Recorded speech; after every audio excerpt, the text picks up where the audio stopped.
Hello and welcome to Oak Tree Anglican Fellowship's Easter Reflections.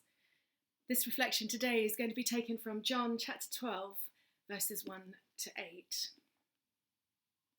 6 days before the Passover, Jesus came to Bethany, where Lazarus lived, whom Jesus had raised from the dead. Here a dinner was given in Jesus' honour. Martha served, while Lazarus was among those reclining at the table with him. Then Mary took about half a litre of pure nard, an expensive perfume. She poured it on Jesus' feet and wiped his feet with her hair, and the house was filled with the fragrance of perfume. But one of his disciples, Judas Iscariot, who was later to betray him, objected. Why wasn't this perfume sold and the money given to the poor?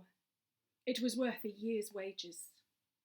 He did not say this because he cared about the poor, but because he was a thief. As the keeper of the money bag, he used to help himself to what was put into it.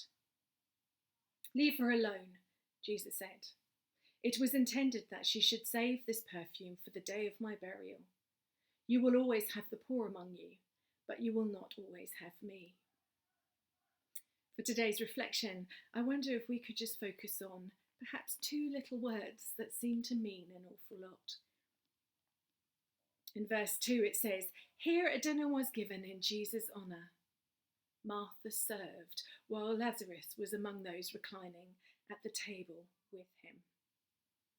Martha served. I don't know about you, but I have a real hostess inside me. My children particularly get really, they look at their brains.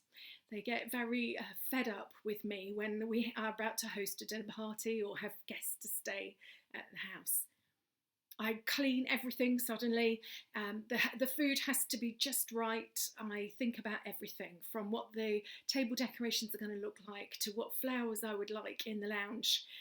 What smell do I want as people come in? There is so much that all the tiny details that I like to get right. And they all look at their brains because I become hostess mum. And they think it's hilarious, and at the same time they get really fed up. I really resonate with Martha in this passage. All it says is Martha served. And yet I can totally hear behind it all of the things that meant for her. This dinner party was meant to honour Jesus. And in doing so, she will have spent time thinking about the flowers and the table. She will have thought about the food and spent hours in the kitchen making sure it was just right. Her serving was about honouring him through her work, through her time, through her effort, through her skill in the kitchen. And one of the things that really matters to me is that once we're around the table, there is chatter and conversation, that everybody is included and there's laughter and fun, that there are perhaps a few really good discussions, but actually it's always kept that everybody is included, everybody is happy. And in this particular instance, poor Martha, something outrageous happens. Mary breaks open the jar of nard, pulls down her hair, which is outrageous to do that in this particular time and context, and she wipes her hair on somebody's feet. Not just somebody's feet, but the guest of honour. Oh my gosh, can you imagine how awful she must have felt? And then the argument starts. Judas gets involved, and I'm sure that she stepped back and watched what she thought was carnage.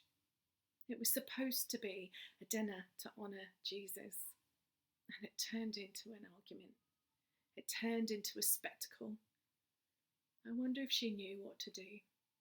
I wonder if she heard the words that Jesus said when he said,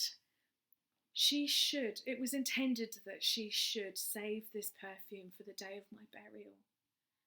I wonder, as he forgave Mary for the outrageous act, whether Martha could hear that.